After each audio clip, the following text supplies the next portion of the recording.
Let's go to the switch 1 here. Alright, so in switch 1, when I do a display MAC address, currently there is no MAC address currently is being learned, it's already edged out. Let me try to make sure it learns some MAC address. I'm pinging from client 1 to client 2, 1131, so 1131 is here. So I go back to switch number 1, I do a display MAC address. As you can see from here, this MAC address is a dynamic, so I'm going to turn this port, which is a Ethernet 0010, to a secure dynamic. So this is how I'm going to configure. Firstly, I need to go to the Ethernet 0010 and going to enable the port security. Alright, so there you go. So I have enabled the port security, and I'm going to configure the port security protect action. So we have three actions here: protect, restrict, and shutdown. Now, assuming that you are going to do a protect, the new MAC address that you limit will not being learned. Alright, restrict will actually send a trap to your NMS, and the shutdown, basically, as its name suggests, is just shutdown. So assuming that I'm going to do a shutdown, and I'm going to say that the port security, the maximum MAC address, the maximum MAC address number I'm going to learn is 1. So let me do a display this. So this is where you have the port security enable. You can see that it keep on popping up. Let me undo the terminal monitor first. Okay, there you go. Let me go to interface 0010. Alright, so this is my configuration. So if I do a display MAC address, right, you can see that it's still in a dynamic mode. No worry. So I'm going to do this. I'm going to change this into, let's say from 57, I'm going to change to 99. Okay, and I'm going to apply. I'm going to do a ping. You can see that I cannot ping anymore because the maximum MAC address that I learned securely is only 1. So if I go back into my switch, alright, okay, so again you can see that I have here, type here is a security. Alright, and when I do a display MAC address security, alright, so that will be my Ethernet 0010. Alright, so it will be the same, just I show it to you. Alright, so it's secure. So what I need to do here is I already secured it based on the earlier one. Okay, it's supposed to be 6657. Okay, so if I'm going to change back to 57 here,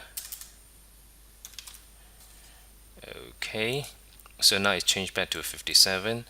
I'm going to do a ping. As you can see that because the protect action here is shut down, okay, so it still do not allow me to connect, unless what I need to do is I have to go back to switch number 1. Alright, so you can see that I'm using 57 back again, and if I do a 0010, you notice that it's gone already. So what I need to do here is to go back into the interface. Alright, you can see that it's down. 0010. Okay, so notice that it's unrestricted down.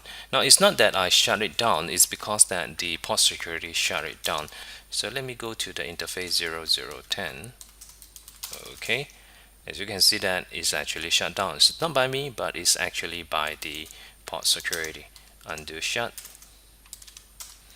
Okay, alright, so now it come back. Let me try to ping. Okay, just wait for a while because I also have the app proxy enabled here. Alright, so let me check here. Okay, seems to be fine. And let me delete the app. Let me ping again. Let me try to go to 2. Yep, it's working. Alright, I believe that is because of the app proxy. Alright, so you can see that it's working. It just needs some time for it to recover it back. So here we have our port security, as I mentioned here. Okay, so we are using a secure dynamic. Now if you want to configure as a sticky, you can just configure this command, port security MAC address. You just type there sticky. Okay, so from now on, those MAC address that have here, even though you restart, it will not need to relearn. Okay, so you can see that this is a sticky here. All right. Now let's look into the MAC address flapping. All right, so MAC address flapping occur when a MAC address is learned by two interfaces in the same VLAN, and the MAC address entry learned later overwrite the earlier one. So for example, here I have switch number 2. Both the PC1 and PC2 belong to the same VLAN, and both of them belong to the same MAC address. So assuming that if let's say port number 1, this is the first one that the switch to learn, and later on PC3 plug into the switch, and the switch will learn that the port is actually port number 2 instead of port number 1. Alright, so here we have the MAC address table that is flapping. Now for us to prevent this MAC address flapping, right, because this one can be an attack. Alright, so we can use a solution with the MAC address learning with the priority. The priority interface can be from lowest to 0, alright, to the highest is the 3. So 3 is the highest.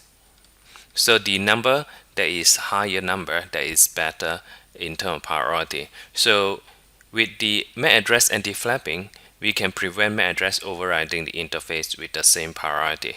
So another reason why we have the MAC address flapping detection is due to this scenario. Now as you can see on this topology, I have a switch number 1, number 2, number 3, and number 4. And assuming that the loop detection such as SDP disable. So what will happen over here is, assuming that I have a connection between 2 and 4, what will happen here is, if let's say there is no MAC address flapping detection, we can actually develop a loop. So with the MAC address flapping detection, we can prevent this, because once they detected that there is a MAC address flapping, we can perform an action such as to put the port into the error. So the switch can detect MAC address flapping during the learning stage. A loop may occur, and this loop can be cause a real issue in the network. So let's jump into our lab and see how the MAC address detection perform. In here I have added one client 3. Alright, so as you can see that client 3 IP address is 1133. The existing client is still 1131, but what I've done here is that the MAC address I changed to quad A 33333333. Alright, so with the new client I also configure the same MAC address, but I'm connecting through the port number 11. So if I go back into the switch number 3 in the port number 11, as you can see that this one is a VLAN number 3. Alright, so early on I only have the port number 10, so let me show you here. Port number 10 and 11, both of them belong to VLAN 3. And having said so, now remember that both of these having the same MAC address. Okay, right, so what will happen over here is, if let's say I am in client 2, I'm pinging to 1132, which is my IP address on this interface. You can see that it's pinging fine. And when I do a display MAC address table, you can see that this is my MAC address. Alright, so that is a VLAN 3. Okay, there's no issue, so far so good. Now assuming that now I'm going to bring up this client.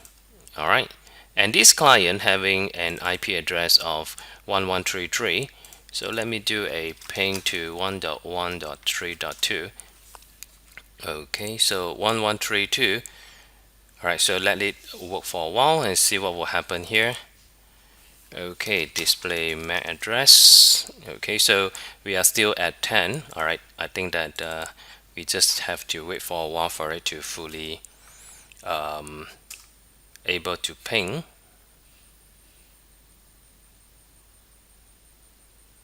Okay, there you have it. Now you can see that after a while you're able to ping.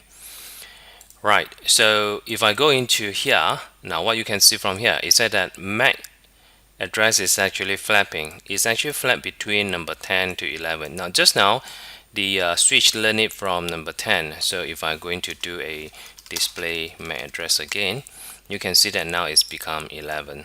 Alright, so assuming that now I'm going to do a ping one more time, as you can see that now client 2 able to ping. Alright, so if I do a MAC address, you can see that it jumped back to 10. And if I'm going to do a ping from here one more time, again you can see it's pinging, and this time it's go to 11. Now one way for us to prevent this from happening is to enable the MAC address learning. Now assuming that now I go into the Ethernet 0010, I'm going to make sure that this one have higher priority. So what I need to do is I'm going to use a MAC learning priority. The priority is from 0 to 3. Now I can just increase by slightly to 1 because by default is 0. And that's what I need to do. Alright, so I'm actually configured that on 10. So when I do a display MAC address, okay, so currently it's 11. So if I'm going to do a ping here, it's working. Alright, so if I go back to here and ping here, you can see that it's timeout now. Now the reason is because that I limit the address learning to have a higher priority on the port number 10. There you have it. Now you also can see from here MAC address flapping, okay, and look into the record. So as you can see from here, it does flap. Okay, so prior than this I actually did a little bit of the internal demonstration. So you can see that the port origin from 10 and 11 is actually flap, and it's also record the time as well. Right, let's look into Ethernet link aggregation principle. Alright, so in this link aggregation, we are going to look into some of the topic here. First, we are going to look into the basic concept of the link aggregation, or in Huawei, we call Ether trunk. Okay, so we are going to examine the forwarding principle of the Ether trunk, how the Ether trunk do load balancing, what type of mode that we have, and how do we implement LACP, or Link Aggregation Control Protocol. So let's start with the basic concept of the link aggregation. So link aggregation bundle multiple physical link to form a logical link. So the maximum physical link that we have is 8 links that we can bundle in one logical link. Now we have a condition here is that both devices of the Ether trunk must use the same number of physical interface, which means that the physical interface rate must be the same, the duplex mode must be the same. If you have one of the interface support jumbo, then the rest have to support jumbo, as well as the flow control. If you have turned on, then the rest have to be turned on. Now the main purpose of the link aggregation is to increase the bandwidth, improve the reliability, and implement load balancing. Now for this example, if we look into this topology, I have switch 1 and switch 2. I have 3 of these interface bundled together. Now assuming that each of these interface is 1 gigabit, so if I'm going to bundle together, I have 2 gigabit. Alright, 2 gigabit. Now here we can configure what we call the Ether trunk. So we put all these 3 physical into one logical.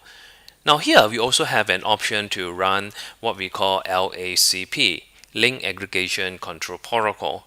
Here we can set the upper threshold for the number of active interfaces, as well as we can set the lower threshold for the number of active interfaces. What it means over here is, assuming that now I have 3 interfaces, if I'm going to do a Ether trunk together, the upper threshold basically said that if I'm going to use the maximum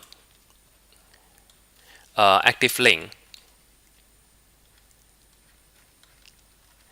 so assuming that I have a maximum of 2, so if I have 3, only 2 of them will be active, the other one will use as a backup. Alright, so we can set the upper threshold. Whereas we also have a list. active link number. Now with the least active link number, assuming that again I have 3 physical interface, I'm going to do a least active. Assuming that if I'm going to do a least active is 2, and assuming that 2 of these interface go down and I only have 1. Now since I request for 2, then the whole ether trunk will fail. Okay, so the ether trunk in this case will show that it is not working anymore. So this is the two concept of upper threshold and the lower threshold.